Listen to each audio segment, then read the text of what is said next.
ये ध्यान दिया होगा कि मन में इंद्रियों के विषय ज़्यादा चिंतन करते हैं कि मन कर रहा है। इसमें थोड़ा पृथक्करण करिए। इंद्रियां या इंद्रियों के विषय ज़्यादा हावी होते हैं जागृत अवस्था में।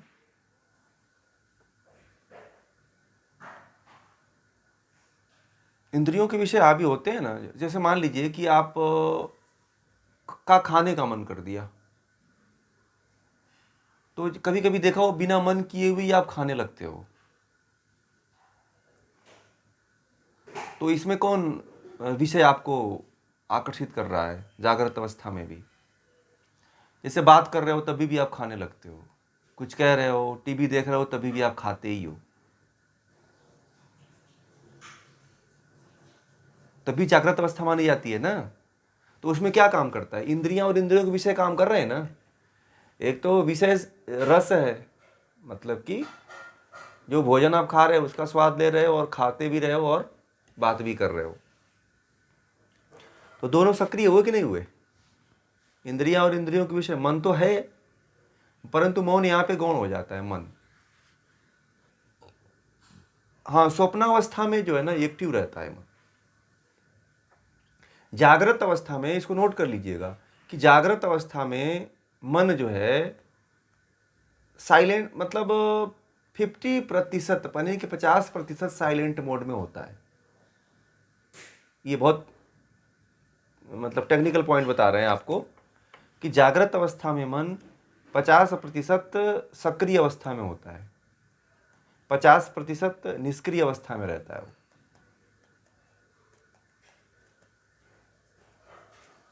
और इसमें 50% इंद्रियां एक्टिव रहती हैं, कभी कभी तो पूरा 100% हो जाती हैं।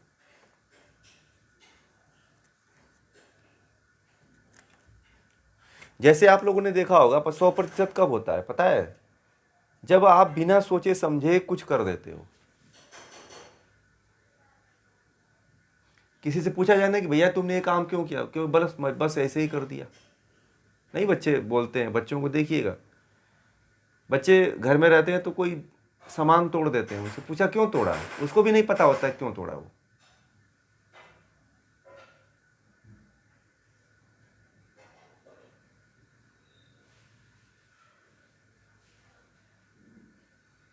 ठीक है, तो ये अवस्था तब बनती है, यानी कि जागृत अवस्था में बनती है। जागृत अवस्था में मन न होने के कारण आप ऐसे कार्य कर देते हो कि आपको होश ही नहीं रहता है कि मैंने ये काम कर दिया। जैसे आप मोबाइल लगा दिया और मोबाइल का स्विच ऑन करना भूल गए, ये कौन सी अवस्था है बताइए?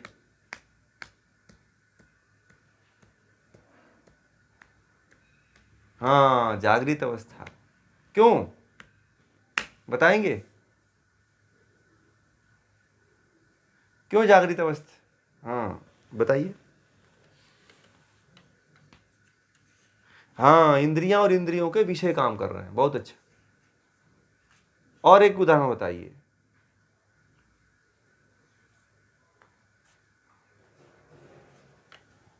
कोई और लोग बताएं जिनको कोई एक उदाहरण याद आ रहा हो तो, जागृत अवस्था के उदाहरण।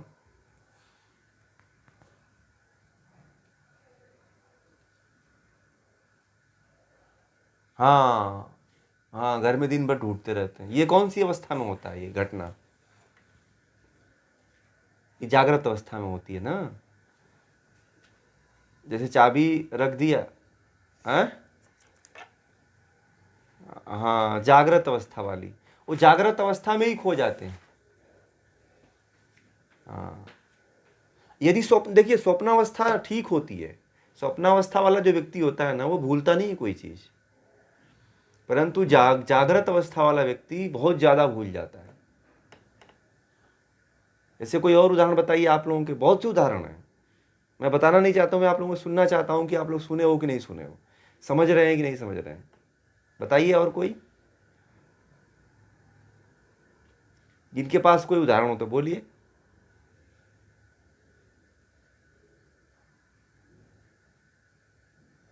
अच्छा, हाँ, तो इंद्रियों के वो आदत के वशीभूत।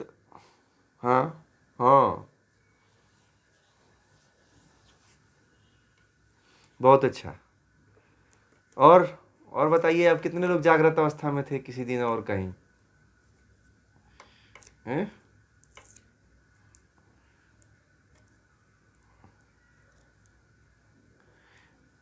अब एक बार पता है, एक बार मैं ही जो है रिकॉर्डिंग कर रहा था, और वो कैमरा, फ्रंट कैमरा लगाना था, वो बैक कैमरा लग गया था, तो दिवाली का पूरा आया। ठीक है, मैं पढ़ा रहा हूँ, आप लोगों को मैं पढ़ा रहा था, तो ये क्या हुआ, जागृत अवस्था थी मेरी। है कि नहीं? और मैं उसके सामने था, और मैं ये नहीं देख रहा था कि मैं दिखाई दे रहा हूँ नहीं, मैंने मुझे पढ़ाने का धुन था, वो बस आप लोगों का चित्र दिख रहा था, रिकॉर्डिंग वाला तो मैंने कैमरा देखा ही नहीं। और पूरा रिकॉर्डिंग हुआ, आवाज़ तो आई उसमें, परंतु क्या दिखा, दीवाल दिखा।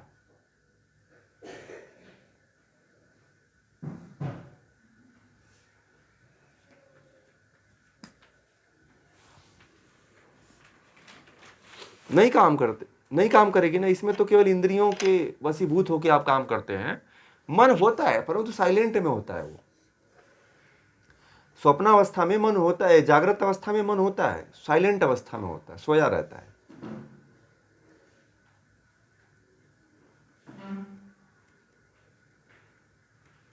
हाँ, जिसमें बेहोशी है, नोट कर लीजिएगा, जिसमें बेहोशी है वो जागृत अवस्था है।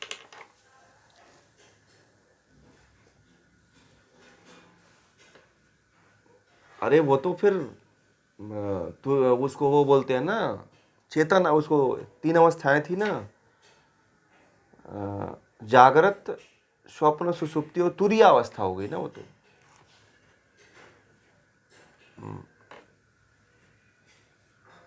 जागृत अवस्था में आप क्या कर रहे हो, जागृत अवस्था में जागे तो हो आप, परंतु आपका मन साइलेंट है। और स्वप्नावस्था में क्या है, मन जो है अपने प्रपंचों में लिप्त है। इसका उदाहरण जैसे कि अब मैं बता रहा हूं कि मन के प्रपंच से उत्पन्न होने वाला असाधारण विषय, जैसे आपके मन में आ गया कि अरे मेरे पास तो, बैठे हैं आप और सोचते हैं कि एक दिन ऐसा समय आएगा जब मेरे पास नौकर होंगे, मेरी गाड़ियाँ होंगी, वो गेट खोलेंगे, मैं सबको मेरे नमस्कार करेंगे, सब बैठ करके मैं सबके बीच में बैठूंगा और राजा बनूंगा।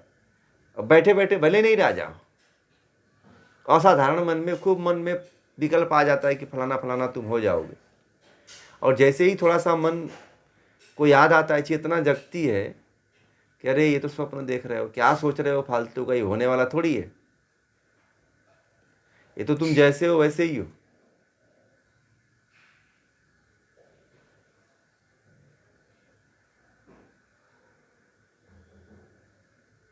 ठीक है ना? तो फिर ऐसे ही उसमें विचार आते हैं। जागृत और स्वप्न जो है, थोड़ा सा बस अंतर है।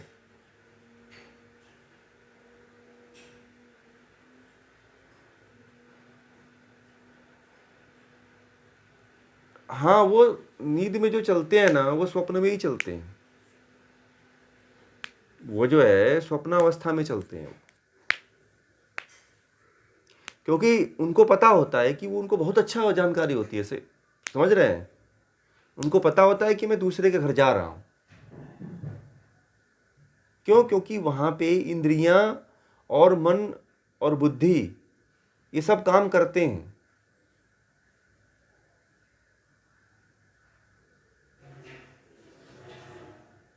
परंतु विवेक नहीं होता है, समझ रहे हैं ना, विवेक खत्म हो जाता है। फिर मन जो है ना, जब ज्यादा असाधारण प्रवृत्तियों में विचार करने लगता है, तो विवेक खत्म हो जाता है, वहां पे विवेक नष्ट हो जाता है। स्वप्नावस्था में देखिएगा विवेक नहीं रहता है, क्योंकि इसमें क्या होता है कि असाधारण विकल्प आ जाता है। संकल्प रहे ना मन में, मन में संकल्प यदि रहेगा, नोट कर लीजिएगा इस विषय को, यदि मन संकल्प वाला है तब तो वो व्यक्ति के अंदर विवेक आ जाएगा, चेतना रहेगी। यदि विकल्प आ जाता है तो फिर समझो कि वह चेतना उसका रहते हुए भी क्या हो जाता है, वो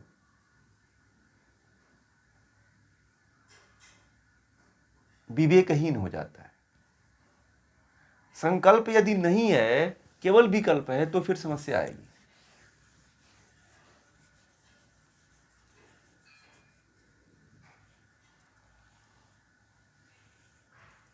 ठीक है, ये होता है मुख्य विषय।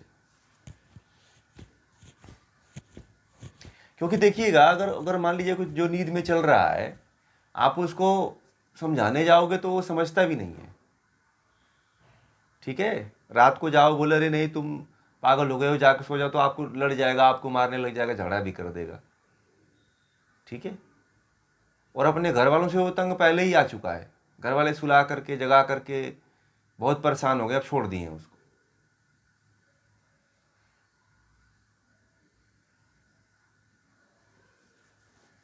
ठीक है, तो इस तरह से होता है मन जब स्वप्नावस्था में होता है।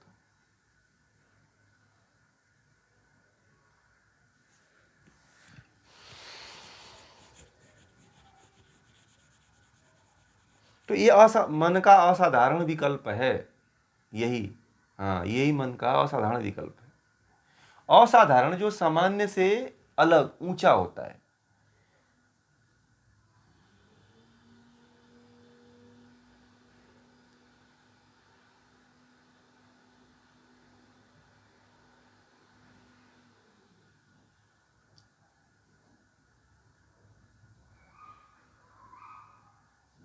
हाँ, दोनों का मिक्स हो जाता है। एकदम सही कहा आपने, बहुत अच्छा पकड़ा आपने। जो पागल होते हैं ना, जो पागल हो जाते हैं, वो जागृत और स्वप्न दोनों का मिक्स हो जाता है। और यह यदि डॉक्टर यही जो है ना, डॉक्टर और साइकोलॉजिस्ट जो होते हैं, अलग करने की कोशिश करते हैं, नहीं हो पाता है। दवाओं के द्वारा करते हैं, परंतु कुछ कुछ कभी कहीं सक्सेस है, कहीं कहीं पे नहीं सक्सेस है।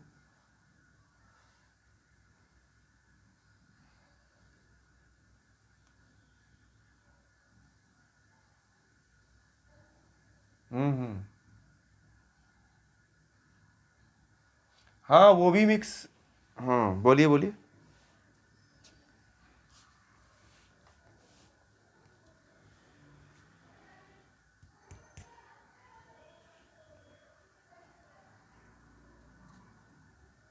हम्म हम्म। हाँ, उनको भी यही है, यही हो जाए। एक मुझे 2010 में एक पेशेंट मुझे मिले थे भोपाल में, तो मैं उनको योग करवाता था। तो वह नौकरी करते थे, और वह जब घर से छुट्टी से निकलते थे या घर जा ऑफिस के निकलते थे, तो वो गाड़ी में बस में बैठ कर के किस दिशा में चले जाए उनको कोई पता नहीं चलता था। ठीक है, उनको ये भी नहीं पता चलता था कि मैं कहाँ जा रहा हूँ बैठ करके। तो उनकी पत्नी ने उनके गले में मोबाइल नंबर, घर का पता, कार्ड, सब कुछ फोटो कॉपी करवा करवा के टांग रखा था।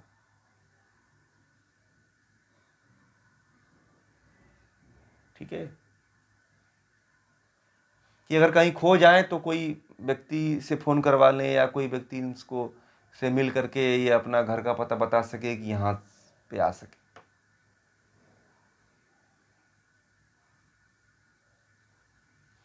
ठीक है ना, ऐसा होता है कभी कभी, कभी कभी नहीं, हमेशा होता है, मैंने तो देखा है।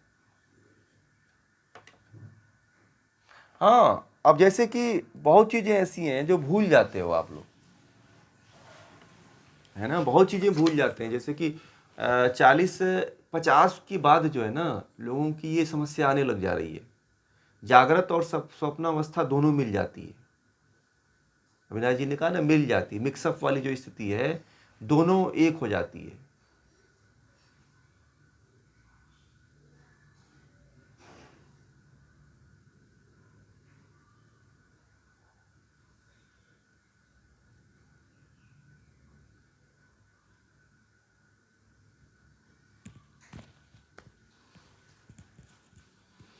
इसमें कई कारण है। तो अज्ञानता एक कारण है, कामनाएं भी हैं, प्रेशर भी हैं।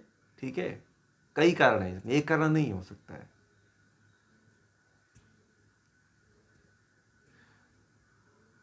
ज्ञान ज्यादा महत्वपूर्ण है।